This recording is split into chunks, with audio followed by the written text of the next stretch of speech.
Exercise 4.3 का इसके बाद देखते हैं क्वेश्चन नंबर 6। सबसे पहला काम क्या होता है, जब भी आपके पास कोई वर्ड प्रॉब्लम आती है तो वर्ड प्रॉब्लम में आपको क्या करना होता है, पहले तो क्वेश्चन को केयरफुली पढ़ लो, ठीक है ना। क्वेश्चन को केयरफुली पढ़ लो और उससे सबसे पहला स्टेप क्या होता है, क्या बना लो इक्वेशन, क्या बना लो इक्वेशन। तो पहला काम हम यही करेंगे, सबसे पहले इक्वेशन को क्वेश्चन को पढ़ेंगे और क्वेश्चन को पढ़ने के बाद उसकी इक्वेशन बनाएंगे। जैसा जैसा वो क्वेश्चन में बोलता जाएगा वैसे वैसे इक्वेशन फॉर्म होती चली जाएगी, ठीक है ना। तो देखो, if the work done by a body on application of a constant force is directly proportional to the distance travelled by the body. तो देखो क्या कह रहा है क्वेश्चन में। क्वेश्चन को मैंने पढ़ा तो मुझे ये पता चला कि वो कह रहा है कि किसी भी बॉडी का वर्क डन जो होता है वो डायरेक्टली प्रोपोर्शनल होता है। ये किसका सिंबल है, डायरेक्टली प्रोपोर्शनल का। डायरेक्टली प्रोपोर्शनल होता है किसके, जो भी डिस्टेंस वो ट्रेवल करता है ना, है ना। जैसे मान लो एग्जाम्पल के लिए ये आपके पास एक बॉडी रखी हुई है ना। इस बॉडी को अगर मैं फोर्स लगा दूं, क्या लगा दूं, फोर्स लगा दूं, तो फोर्स लगाने पर क्या होगी, ये बॉडी डिस्प्लेस कर जाएगी अपनी डिस्टेंस, है ना, अपनी पोजीशन से क्या हो जाएगी, डिस्प्लेस कर जाएगी, यहाँ पर आ जाएगी। ऐसा सपोज करो, ऐसा। तो इसने कुछ डिस्टेंस ट्रेवल कर ली ये, तो किसी भी बॉडी पर फोर्स लगाने पर वो क्या ट्रेवल कर लेती है, एक डिस्टेंस, है ना। और इसे हम क्या कहते हैं, वर्क डन, ठीक है ना। तो यहाँ से वर्क डन इक्वल हुआ, यहाँ से प्रोपोर्शनल का साइन हटाकर अगर इक्वल लगाओगे ना, तो इक्वल जब भी लगाओगे तो क्या करोगे, साथ में एक कांस्टेंट टर्म आता है यहाँ पर। ये फिजिक्स में हमने बहुत डिटेल में पढ़ा हुआ है, ठीक है ना। तो इक्वल की जगह इक्वल लगाओगे और साथ में एक कांस्टेंट लिखोगे, और वो कांस्टेंट टर्म क्या है, फोर्स, और साथ में मल्टीप्लाई में क्या चल रहा है, डिस्टेंस। ये तो ये वर्क डन की आपने डेफिनेशन पढ़ी है। Whenever a force applied on a body and body displays in the direction of force then work is said to be done, ठीक है। तो वर्क किसके इक्वल हुआ, फोर्स इनटू डिस्प्लेसमेंट। अब अगर फोर्स की वैल्यू कांस्टेंट कर दी जाए तो वर्क किस पर डिपेंड करेगा, सिर्फ डिस्टेंस पर, ठीक है। यही उसने बोला है कि फोर्स कैसा है, कांस्टेंट, ठीक है ना। अच्छा, अब express this in the form of equation in two variable.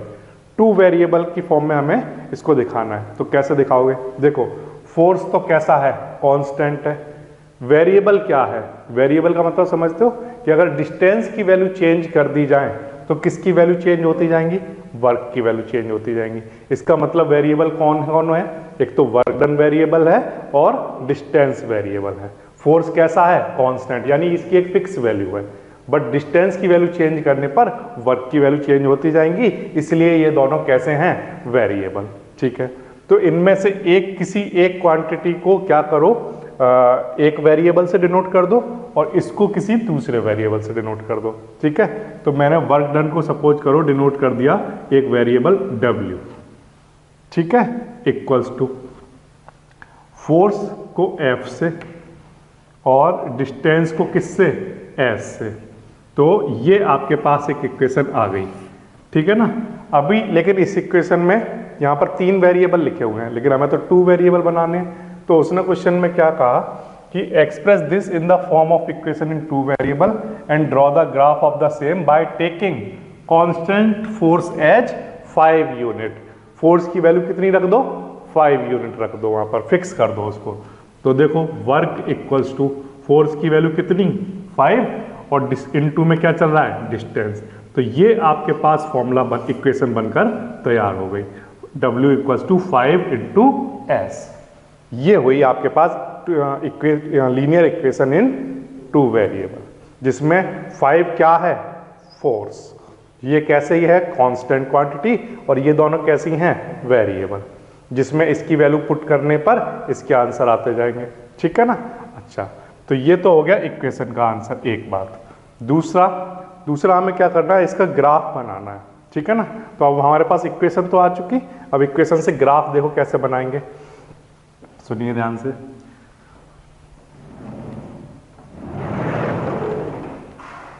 देखिए इक्वेशन, सबसे पहली चीज हमने क्या निकाल ली, इक्वेशन, पहला स्टेप यही होता है, जब भी वर्ड प्रॉब्लम आएगी तो क्वेश्चन को ध्यान से पढ़ो और उससे क्या बना लो, एक इक्वेशन। ठीक है, तो इक्वेशन हमने क्या निकाली है, work equals to 5s, 5 into S, ये हमने इक्वेशन निकाली है। अब किसी भी इक्वेशन से ग्राफ कैसे बनाते हैं बताइए। तो इक्वेशन से ग्राफ बनाने का तरीका ये है कि किसी भी एक वेरिएबल की वैल्यू पुट करते जाओ और दूसरे वेरिएबल की वैल्यू निकालते जाओ, उससे हमारे पास क्या आ जाते हैं, कोऑर्डिनेट। क्या आ जाते हैं, और उन कोऑर्डिनेट को ग्राफ पर ड्रॉ कर देते हैं। ठीक है ना, तो देखो यहाँ पर ये s डिस्टेंस है ना, इसकी वैल्यू अपनी तरफ से पुट कर रहा हूँ। देखो पहले मैंने s की वैल्यू सपोज करो पुट की हमने 0। ठीक है, तो देखो वर्क इक्वल्स टू 5 इंटू 0, तो आंसर कितना आएगा, 0। ये तो आएगा। तो अब हमारे पास ना कोऑर्डिनेट आ गए, देखो कैसे कोऑर्डिनेट आ गए, s की वैल्यू कितनी 0 पर वर्क की वैल्यू कितनी आती है 0। ठीक है ना, ऐसे। अच्छा, अब फिर से देखो s की वैल्यू अपनी तरफ से रख लो, सपोज करो 1, है ना, तो देखो क्या होगा, work equals to 5 into S की वैल्यू कितनी रख रहे हैं हम, 1, तो आंसर कितना आएगा 5। तो 1 रखने पर आंसर आया 5, ये कोऑर्डिनेट बन गया। ये जो वैल्यू मैं अपने मन से रख रहा हूँ, ऐसा क्वेश्चन में कहीं नहीं दिया है, क्या कर रहा हूँ, अपने मन से रख रहा हूँ। आपके जो मन में आता है वो वैल्यू यहाँ पर पुट कर सकते हो। अब देखो मैं एस की वैल्यू 1 और पुट कर रहा हूँ, 3 वैल्यू कम से कम पुट कर लिया करो। ठीक है, तो work equals to 5 into S की वैल्यू अब कितनी रख रहे हैं हम, 2, तो आंसर कितना आएगा बताओ, 10। तो क्या कोऑर्डिनेट बनकर तैयार हुआ कि 2 रखने पर क्या आया, 10। ठीक है, तो देखो सबसे पहला काम क्या होता है, सबसे पहला काम होता है इक्वेशन बनाना। ठीक है, दूसरा जो काम होता है ग्राफ बनाना। ग्राफ बनाने के लिए हम टेबल तैयार कर लेते हैं। टेबल कैसे तैयार करते हैं वो भी बता देता हूँ। ये जो कोऑर्डिनेट बने हैं ना, इन्हीं कोऑर्डिनेट से टेबल तैयार हो जाती है। ऐसे देखो, ये x और ये y, ऐसे समझ लो। यहाँ पर हमने x और y ना लेकर w और s लिए हैं, तो आप वैसे ही कर लो, या चाहो तो x y की फॉर्म में रहने दो। चलो चेंज कर लेते हैं, क्योंकि हम अब जो ग्राफ बनाएंगे वो वर्क और s का बनाएंगे। तो यहाँ पर हम वैल्यू किसकी पुट कर रहे हैं, s की, उससे आंसर किसके आ रहे हैं, वर्क के, है ना, w के। तो देखो कैसे कैसे आंसर निकालें। s की वैल्यू हमने क्या क्या पुट की, 0, 1 एंड 2। 0 रखने पर आंसर कितना आया है, 0, 1 रखने पर कितना आया है, 5, 2 रखने पर कितना आया है, 10। ये टेबल बन के तैयार हो गई। ठीक है, अब क्या बनाओगे, ग्राफ। तो ग्राफ देखो कैसे बनेगा, ग्राफ बनाना बिल्कुल आसान है। सबसे पहले एक कार्टेशियन प्लेन बना लो, और ये x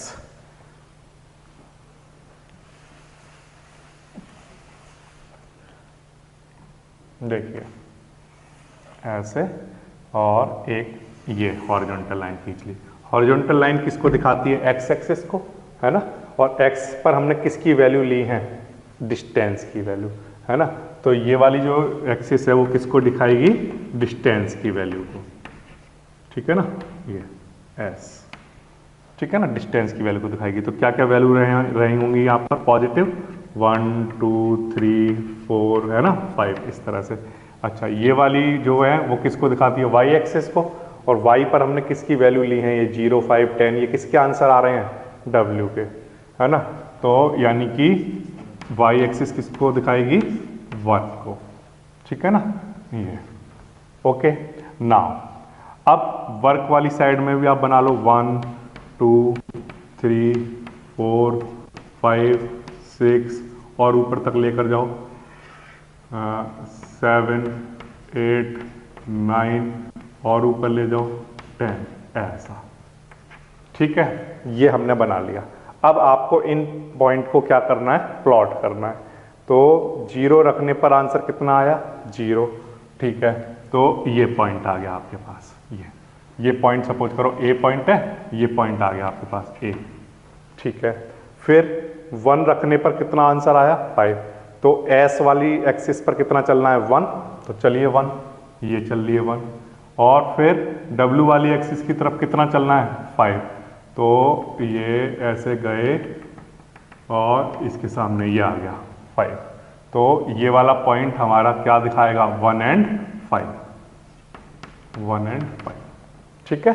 अच्छा, फिर 2 and क्या आ रहा है, 10, तो x पर 2 चलो, ये 2 आ गए, और y पर कितना चलना है बताओ, 10, ये ऐसे 2 पर 10 ऐसे आ गया, ठीक है ना। अब आपके पास ये पॉइंट आ गया, ये पॉइंट सपोज करो B है, और ये पॉइंट सपोज करो क्या है, C है, ठीक है। तो हमने तीनों कोऑर्डिनेट ड्रॉ कर दिए, 0 0 और 1 5 कहाँ आएगा, 1 5, ये आ गया, ठीक है। और C पॉइंट, ये B पॉइंट था और ये C पॉइंट मान लिया हमने, 2 and 10, तो x पर कितना चलना था, 2, और y पर कितना चलना था, 10। अब आपके सामने जो बोर्ड पर ये 3 पॉइंट बने हैं, इन तीनों पॉइंट को स्केल रखकर क्या कर दोगे, ज्वाइन कर दोगे, ठीक है। ज्वाइन करने पर हमारे पास एक लाइन आएगी, देखिए ये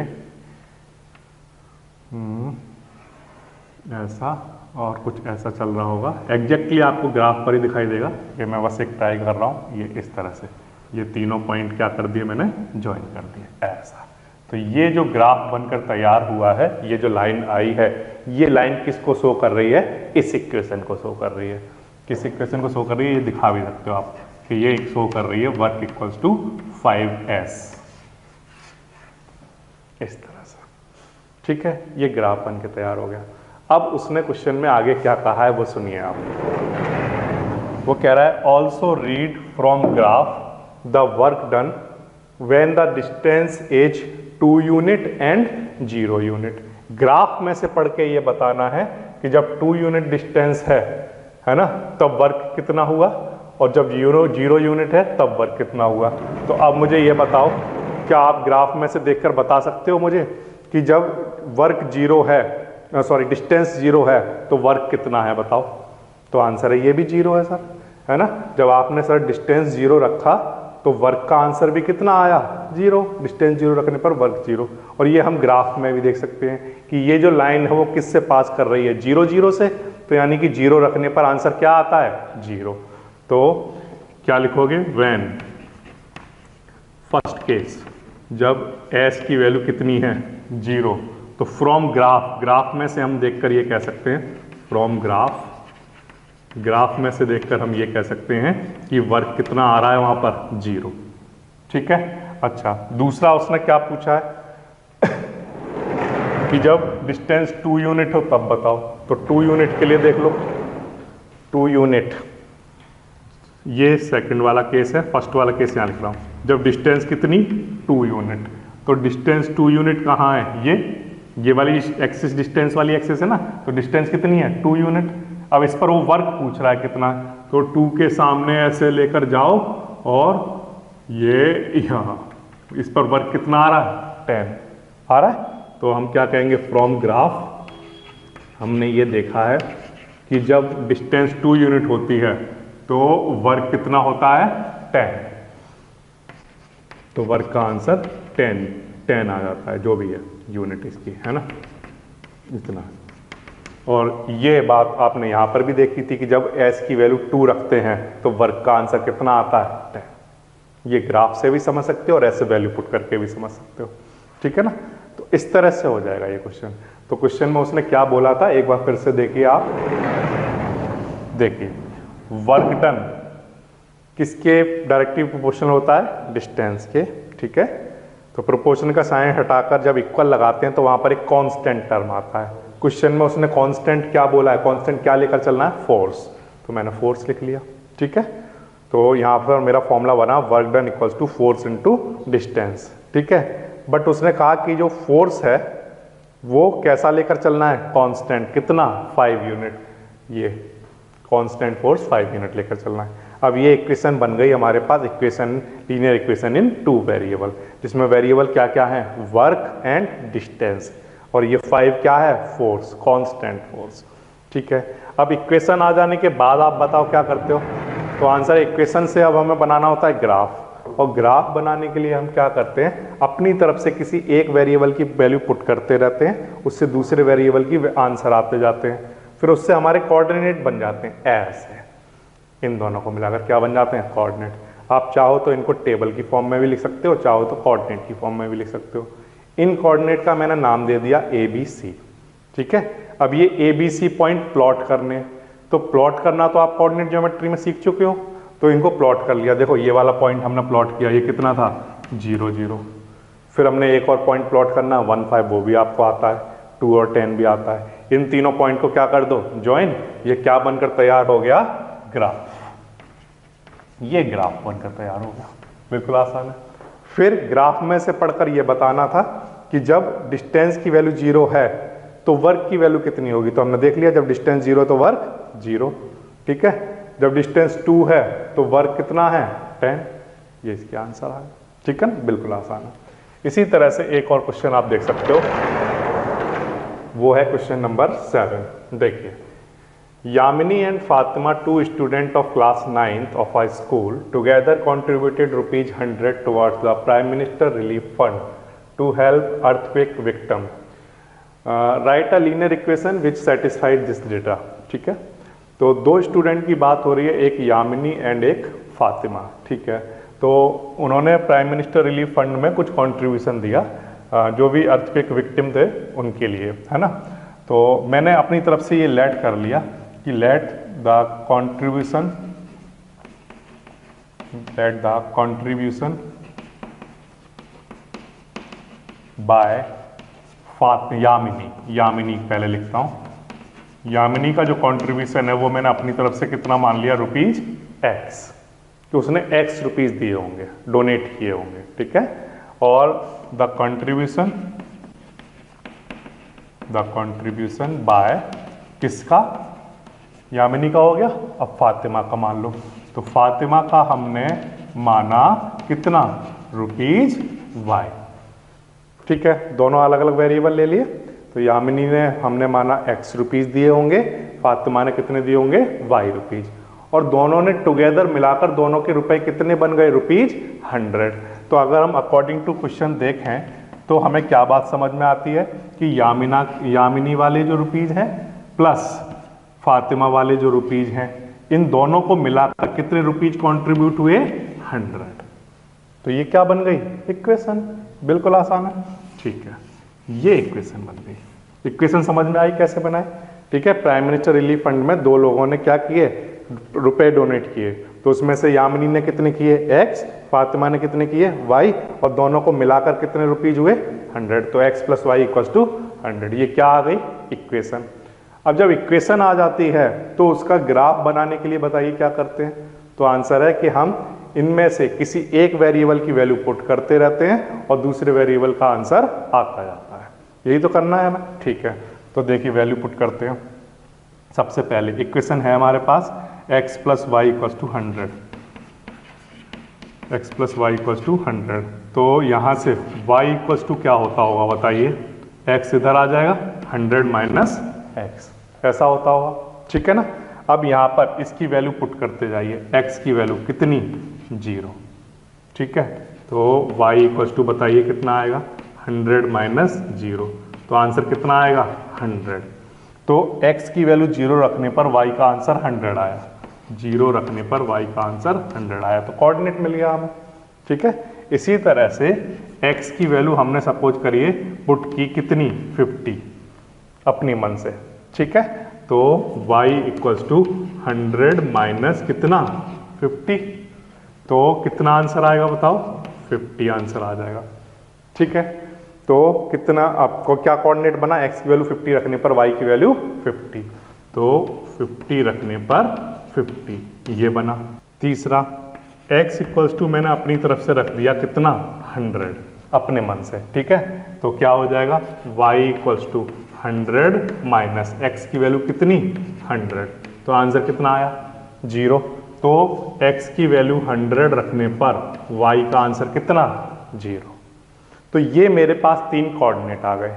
इन कोऑर्डिनेट का आप कुछ नाम रख दो, A, B एंड C, और इन ABC पॉइंट कोऑर्डिनेट को ड्रॉ कर दो। ड्रॉ करने के बाद जो ABC पॉइंट आएंगे उनको ज्वाइन कर दो, ग्राफ बनकर तैयार हो जाएगा। बिल्कुल आसान है। अब आप चाहो तो इनकी टेबल भी बना सकते हो। तो टेबल अगर हमें बनानी होगी तो कैसे बनाओगे बताओ टेबल, ऐसे लिखोगे, क्या करोगे, X और Y, x की वैल्यू पुट करने पर जो y की वैल्यू आई वो पुट कर दो। तो x हमने क्या क्या रखा, 0, 50 और 100, तो 0, 50 और 100 ये ठीक है। और इससे y की वैल्यू क्या क्या आई, 100, 50 एंड 0 ये आ गई। तो आप चाहो तो इनसे डायरेक्टली टेबल बना लिया करो या चाहो तो कोऑर्डिनेट लिख लिया करो। इनमें से कोई भी एक चीज़ यूज करो आप और उनका ग्राफ बन जाएगा। ठीक है, तो मैं ग्राफ बनाकर दिखाता हूँ। सबसे पहला काम हमने कर लिया, इक्वेशन बना ली। इक्वेशन को बनाने के बाद हमने कोऑर्डिनेट निकाल लिए। अब ये कोऑर्डिनेट मैं प्लॉट कर रहा हूँ। ठीक है, तो देखिए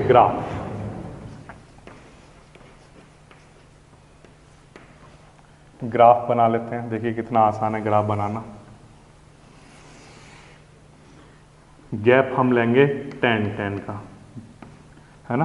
तो जो 1 स्क्वायर होगा वो हम किसके इक्वल मान रहे हैं, 10 के। ठीक है, ये हमारा स्केल है। 20, 30, 40, 50, 60, 70, 80, 90 एंड 100। और ये हमारी कौन सी एक्सिस है, एक्स एक्सिस। ठीक है, इसी तरह से यहाँ पर 10, 20, 30, 40, 50, 60, 70, 80, 90 और ये 100। ठीक है ना, इस तरह से ये। और ये कौन सी एक्सिस है, वाई एक्सिस। ठीक है ना, ऐसा। अब 1 बाय 1 इन पॉइंट को हमें क्या करना है, प्लॉट करना है। ठीक है, तो कौन कौन से पॉइंट प्लॉट करने हैं हमें, 0, 100, 50, 50 और 100, 0। ये मैं यहाँ लिख लेता हूँ, 0 और 100 ये ए पॉइंट, 50, 50 ये बी पॉइंट और 100 और 0 ये सी पॉइंट। ठीक है ना, ये हमें प्लॉट करने हैं। ठीक है, प्लॉट कर देते हैं। सबसे पहले x की वैल्यू कितनी, 0 और y पर कितना चलना है, 100। तो x की वैल्यू 0 कहाँ है, यहाँ। ठीक है, और y पर कितना चलना है, 100, ये यहाँ आ गए। तो ये x की वैल्यू 0 और y की वैल्यू 100, ये पॉइंट मिल गया हमें। कौन सा पॉइंट है ये, A पॉइंट। ठीक है, अच्छा दूसरा पॉइंट क्या है, 50, 50। इसका मतलब क्या है कि x की वैल्यू हमें कितनी चलनी है, 50 और इस पर y की वैल्यू भी कितनी, 50।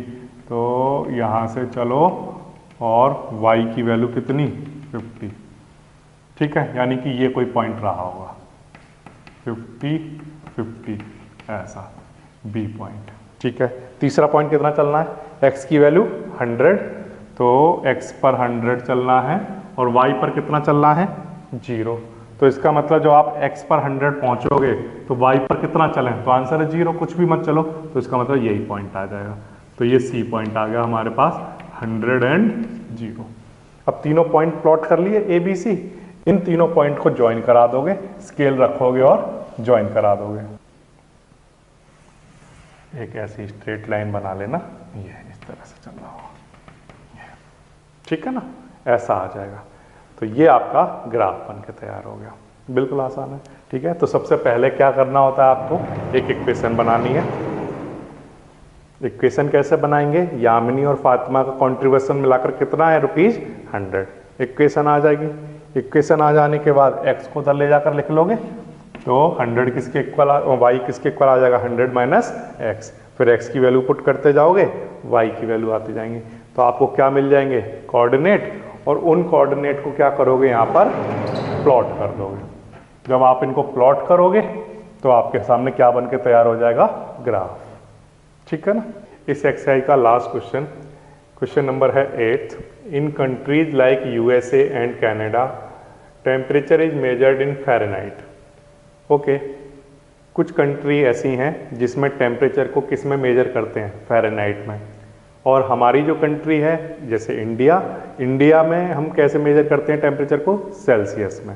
जैसे हम बोलते हैं कि आज टेम्परेचर है 20 डिग्री सेल्सियस, है ना, तो हम डिग्री सेल्सियस में बोलते हैं। वहाँ पर कैसा बोलते हैं कि आज 20 डिग्री फ़ारेनहाइट है ना। तो यहाँ पर डिग्री सेल्सियस में चलता है, वहाँ फ़ारेनहाइट में चलता है। तो उनका आपस में रिलेशन, फ़ारेनहाइट को अगर सेल्सियस में कन्वर्ट करना हो या सेल्सियस को फ़ारेनहाइट में कन्वर्ट करना हो तो उनका जो आपस में रिलेशन होता है वो इस इक्वेशन से दिया जाता है। ये इक्वेशन कैसी इक्वेशन है? एक linear equation, F equals to 9/5C plus 32 ठीक है ना, इस तरह की। तो ये ऐसा क्वेश्चन है जिसमें लीनियर इक्वेशन पहले से गिवन है, और बाकी वर्ड प्रॉब्लम हमने पढ़ी थी उनमें इक्वेशन बनानी पड़ी थी हमें, लेकिन इसमें इक्वेशन पहले से गिवन है।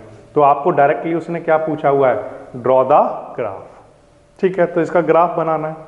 तो ग्राफ बनाने के लिए हम क्या करते हैं, हमारे पास दो वेरिएबल होते हैं लीनियर इक्वेशन में, इसमें तो इसमें से किसी एक वेरिएबल की वैल्यू पुट करके दूसरे वेरिएबल की वैल्यू निकाल लेते हैं। तो हम यहाँ पर क्या करेंगे, सी की वैल्यू पुट करते जाएंगे और किसकी वैल्यू निकल कर आ जाएंगी? एफ की वैल्यू। ठीक है, तो सी की वैल्यू मैंने अपनी तरफ से पुट की पहले, कितनी? 0। ठीक है, पुट करा दो। एफ इक्वल्स टू 9/5 इंटू सी की वैल्यू कितनी? 0 और प्लस 32। सी की वैल्यू 0 रख दी, तो ये सब पार्ट 0 हो गया, तो इक्वल्स टू में आंसर कितना आया? 32। तो मेरे पास जो कोऑर्डिनेट बन के तैयार हुआ वो क्या बना? 0 एंड 32। ऐसा ये कोई एक मेरे पास पॉइंट तैयार हो गया ए, जिसको मैं प्लॉट करूंगा बाद में। ठीक है, इसी तरह से सी की और भी वैल्यू पुट कर सकते हो। तो आप सी की ऐसी वैल्यू पुट करते जाओ जिससे कि थोड़ा ये इजी हो जाए इसको बनाना। तो ठीक है, मैं सी की वैल्यू 10 पुट कर लेता हूँ, या चलिए इस तरह से पुट करिए। यहाँ पर मैंने अपनी तरफ से -40 पुट किया। कितना पुट किया? -40। तो देखो इससे क्या फ़ायदा होगा कि 9 इंटू सी की वैल्यू -40 अपॉन में क्या?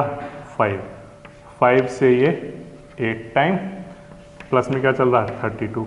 अब 8 इंटू 9 कितना आएगा? 72, माइनस का 72 और प्लस में क्या चल रहा है? 32। तो आंसर कितना आएगा? माइनस का 40। तो देखो सी की वैल्यू -40 रखने पर, ठीक है, सी की वैल्यू -40 रखेंगे तो यहाँ से 5 से ही कैंसिल हो जाएगा। 8 इंटू 9 कितना आएगा? 72 और प्लस में क्या चल रहा है? 32। तो कितना आंसर आया? -40। तो आपने देखा कि सी की वैल्यू -40 रखने पर एफ की वैल्यू भी कितनी आती है? -40। ठीक है ना, तो यानी कि -40 वो वैल्यू है जिस पर फ़ारेनहाइट और सेल्सियस आपस में कैसे होते हैं? इक्वल। दोनों कैसे होते हैं आपस में? इक्वल। तो ये याद रहेगा आपको, फ़ारेनहाइट और डिग्री सेल्सियस किस वैल्यू के लिए आपस में इक्वल होते हैं? तो आंसर है -40 के लिए। ठीक है, अच्छा, ये 2 पॉइंट आ गए। इन 2 पॉइंट की हेल्प से आप क्या कर सकते हो? ग्राफ को ड्रॉ कर सकते हो। ठीक है, तो मैं ड्रॉ कर लेता हूँ। एक मेरे पास पॉइंट है ए जिसको मैं ड्रॉ करूँगा 0 एंड 32, और एक मैंने पॉइंट बनाया है बी जिसमें -40 पुट करने पर सी की वैल्यू, एफ की वैल्यू भी -40 आई है। ठीक है, इन दोनों पॉइंट को ड्रॉ कर लो। तो इस तरह से लेकर चलो, ये एक्स एक्सिस, ये नेगेटिव एक्स एक्सिस, ये पॉजिटिव वाई एक्सिस, इधर क्या आएगा? नेगेटिव वाई एक्सिस, ऐसा। ठीक है, ये लेकर चल रहे हो। अब इसके बाद क्वेश्चन में उसने कहा है कि using Celsius for x axis, x axis पर किसकी वैल्यू रखनी है? सेल्सियस की, एंड वाई एक्सिस पर किसकी रखनी है? फ़ारेनहाइट की वैल्यू। ठीक है, तो यही करते हैं यहाँ पर। एक्स एक्सिस जो है वो दिखाएगा किसको? सेल्सियस को, और वाई एक्सिस किसको दिखाएगा? फ़ारेनहाइट को। ठीक है, ये सारी वैल्यू सेल्सियस की वैल्यू है, यानी कि सी की वैल्यू ऐसे। ठीक है, करिए ड्रॉ। 0। अब जो मुझे यहाँ पर नंबर दिखाई दे रहे हैं जैसे 32, 40 है ना, ये सब किसके मल्टीपल हैं? 4 के, या और छोटा करना चाहते हो अगर ग्राफ को तो 8 के मल्टीपल भी हैं ये। तो हमने क्या किया, अपना जो यहाँ पर स्केल लिया वो 1 बॉक्स किसके इक्वल ले लिया? 8 के, 8 यूनिट के इक्वल, यानी कि 0 के बाद मैं पहला नंबर क्या बना रहा हूँ? 8। तो यहाँ पर क्या स्केल लेकर चल रहा हूँ मैं कि जो 1 बॉक्स है हमारा वो किसके इक्वल है? 8 यूनिट के इक्वल। ऐसा भी 8 यूनिट और ऐसा भी 8 यूनिट। ठीक है, फिर 8 के बाद कितना? 16, फिर 24, फिर 32 है ना, इस तरह से चलेगा, 40 इस तरह से। इसी तरह से इधर भी चलेगा, कैसा, -8 है ना, -16 और -32 और -40 है ना, इस तरह से आएगा। 24 नहीं लिखा मैंने, 24 लिखो यहाँ पे, -24 और -32 और -40 ऐसा, ठीक है। इसी तरह से ऊपर यहाँ पर चलाओ, 16 और क्या आएगा बोलो, 24 और क्या आएगा, 32 और क्या आएगा, 40। 8 का टेबल चल रहा है ना, ऐसे यहाँ पर 8 का टेबल चलेगा, -8 -16 -24 -32 -40, ठीक है। अब ये दो पॉइंट है, इनको यहाँ पर ड्रॉ कर दो, प्लॉट कर दो, ठीक है।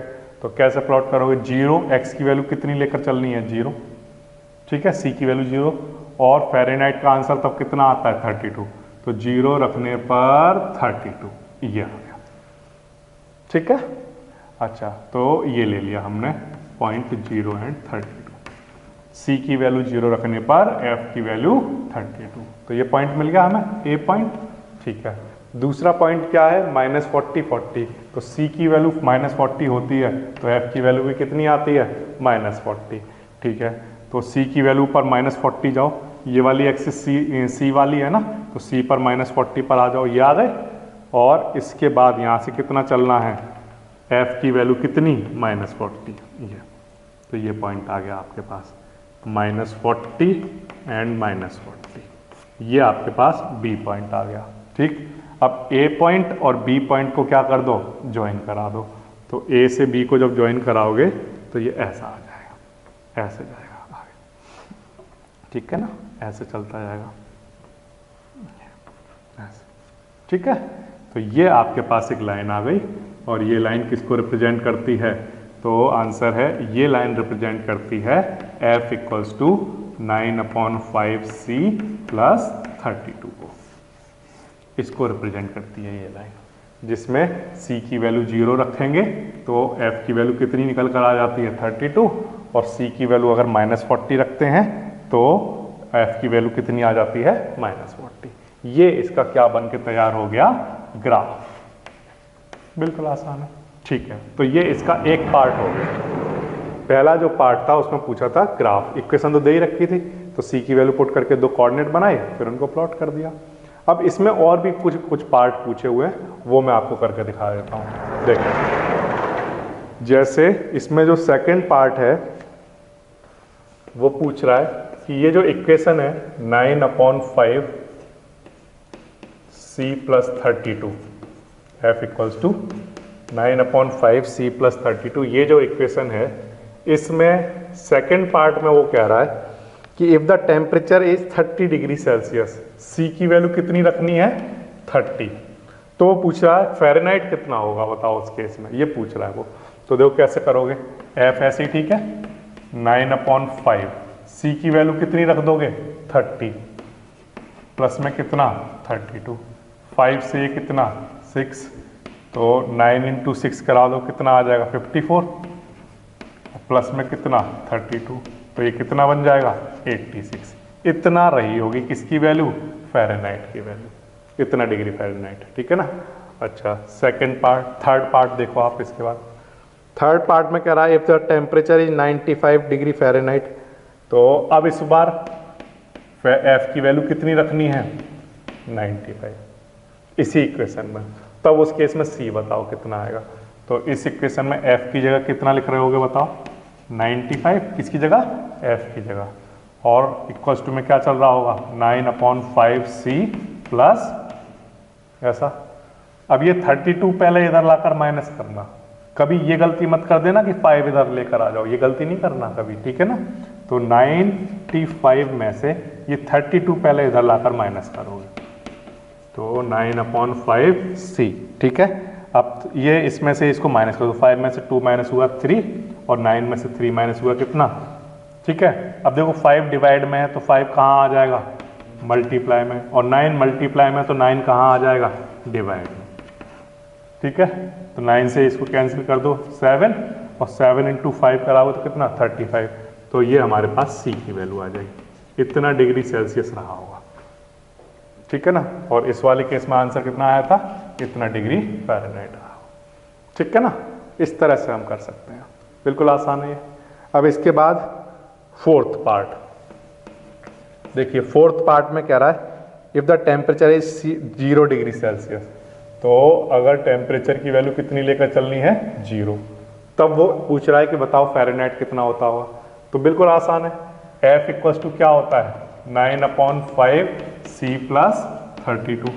अब 9/5 C की वैल्यू कितनी रखोगे बताओ, C की वैल्यू कितनी, 0, तो 0 रख दो, है ना, प्लस 32, तो ये तो 0 हो गया, तो आंसर कितना आता होगा, 32। बिल्कुल आसान है, ठीक है ना। इसी तरह से इसी में एक चीज और कह रहा है, if the temperature is 0 degree Fahrenheit, अगर टेम्परेचर कितना हो, 0 डिग्री फ़ारेनहाइट, यानी F की वैल्यू 0 हो, तब वो पूछ रहा है कि C की वैल्यू बताओ क्या होती होगी। तो C की वैल्यू कैसे निकालोगे, पहले लिख लो F equals to 9/5 C plus क्या होता है, 32। अब इस बार F की वैल्यू कितनी रखनी है, 0, तो 9/5 C प्लस 32। ठीक है, ये 32 इधर प्लस का इधर आएगा तो कैसा हो जाएगा, माइनस का, और इधर 9/5 C। ठीक है, 5 इधर मल्टीप्लाई में लेकर आओ, और 9 कहाँ पर आएगा, डिवाइड में। ठीक है, इस तरह से आएगा। अब 5 का यहाँ मल्टीप्लाई करा लो, तो यहाँ 5 का मल्टीप्लाई कराओगे तो कितना बनेगा, तो यहाँ 5 का मल्टीप्लाई कराने पर आएगा 5 2 जा 10, 1, और 5 3 जा 15, और 1 60, तो इतना आ गया। और 9 से इसको डिवाइड करा लो। ठीक है, तो C इक्वल्स टू कितना बनेगा, 9 से इसको डिवाइड कराओगे तो माइनस तो ऐसे लिखा रहने दोगे, और कितना आ जाएगा, 17.8, इतना डिग्री सेल्सियस। और यहाँ पर 0, जब C की वैल्यू 0 रखोगे तो ये आ जाएगा इतना डिग्री फ़ारेनहाइट। बिल्कुल आसान है। तो ये वाले जो पार्ट हैं, इन सारे पार्ट में क्या करना है, हमारे पास इक्वेशन क्या चल रही है, 9/5 F equals to 9/5 C plus 32। अगर वो क्वेश्चन में कहता है C की वैल्यू 30 रखो, तो यहाँ C की वैल्यू 30 रख दो। ठीक है, अगर वो कहता है कि F की वैल्यू 95 रखो, तो F की वैल्यू यहाँ 95 रख दो। ठीक है ना, अगर उसने कहा कि C की वैल्यू 0 रखो, तो यहाँ C की वैल्यू 0 रख दो। अगर उसने कहा F की वैल्यू 0 रख दो, तो F की वैल्यू 0 रख दो, तो C की निकल जाएगी। ठीक है ना। अब इसका एक और पार्ट है, fifth, if there are temperature which is numerically the same in both Fahrenheit and Celsius, if yes then find it. वैसे तो हमने ये ग्राफ में देख लिया था कि यहाँ पर -40 रखने पर आंसर कितना आता है, -40, लेकिन इसको हम दिखाएंगे कैसे, वो भी करके दिखा देता हूँ। देखो हमारे पास इक्वेशन क्या है, फिफ्थ वाला पार्ट कर रहा हूँ। इक्वेशन क्या है, F equals to 9/5 C plus 32, ये है। ठीक है ना। अब मैंने अपनी तरफ से फ़ारेनहाइट और सेल्सियस की वैल्यू आपस में इक्वल मान ली कुछ। ठीक है, तो या इक्वल लेट कर लो यहाँ पर कि F किसके इक्वल रहा होगा, C। F और C आपस में कैसे रहे होंगे, इक्वल, ऐसा मान लो। तो देखो कैसे करोगे, F की जगह क्या लिख दोगे, C, और इक्वल्स टू में क्या चल रहा है, 9/5 C प्लस में क्या। ठीक है, अपनी तरफ से ये मान लिया कि F और C आपस में इक्वल है। अब देखो ये C ऐसी, ठीक है, ये इधर लेकर आ जाओ, माइनस का 9/5 C, इधर क्या आ जाएगा 32, ये पूरा टर्म इधर आकर माइनस हो गया। अब इसका एलसीएम ले लो, एलसीएम कितना आएगा बताओ, 5, 1 से डिवाइड करोगे तो 5 आएगा, और 5 का यहाँ मल्टीप्लाई, तो कितना आ जाएगा 5C, और 5 से इसको डिवाइड करोगे तो 1, और ये मल्टीप्लाई कराओगे तो कितना 9C, और इक्वल्स टू क्या चल रहा है 32। अब 9C में से 5C माइनस होगा तो कितना बचेगा, माइनस का 4C, और अपॉन में क्या चल रहा है 5, और इक्वल्स टू में कितना 32। ठीक है ना। अब देखो 5 मल्टीप्लाई में जाएगा और -4 डिवाइड में आएगा, तो देखो क्या बन जाएगा, C इक्वल्स टू 32 इंटू 5 और -4 डिवाइड में आ जाएगा, है ना। तो -4 से जब इसको कैंसिल करोगे तो कितना आएगा, -8, और -8 इंटू 5 कराओगे तो C की वैल्यू कितनी आएगी, -40, इतना डिग्री रहा होगा ये, है ना। तो C की वैल्यू अगर -40 है तो हमने तो C किसके इक्वल माना था, F के, तो यानी कि F की वैल्यू भी कितनी होगी, -40। तो यानी कि -40 वो टेम्परेचर होता है जिस पर C और F की वैल्यू आपस में कैसी होती हैं, इक्वल होती हैं। ठीक है ना। तो न्यूमेरिकली इक्वल दिखाने के लिए पहले तो यहाँ पर लेट कर लो कि f किसके इक्वल है, c के, f की वैल्यू c पुट कर दो, या चाहो तो आप c की जगह f पुट कर दो, वो दोनों एक ही बात है। फिर जब इसको सॉल्व करते हो तो आंसर कितना आ जाता है, -40। तो यानी कि -40 के लिए दोनों आपस में इक्वल होते हैं। तो देखो ये जो क्वेश्चन था आपके सामने, इस क्वेश्चन में क्या था कि सबसे पहले तो आपको इक्वेशन गिवन थी ये, इस इक्वेशन से सबसे पहले आपने वैल्यू पुट करके कोऑर्डिनेट बनाए, कोऑर्डिनेट बनाने के बाद उसका क्या बना दिया, ग्राफ। ठीक है, फिर इसके बाद second part, third, fourth, fifth, इन सारे पार्ट में उसने हमें पहले से बताया हुआ है कि इस इक्वेशन में क्या वैल्यू पुट करनी है। ठीक है, उन वैल्यू को पुट करके जो भी चीज़ उसने पूछी उसका आंसर आता जाएगा। ठीक है ना।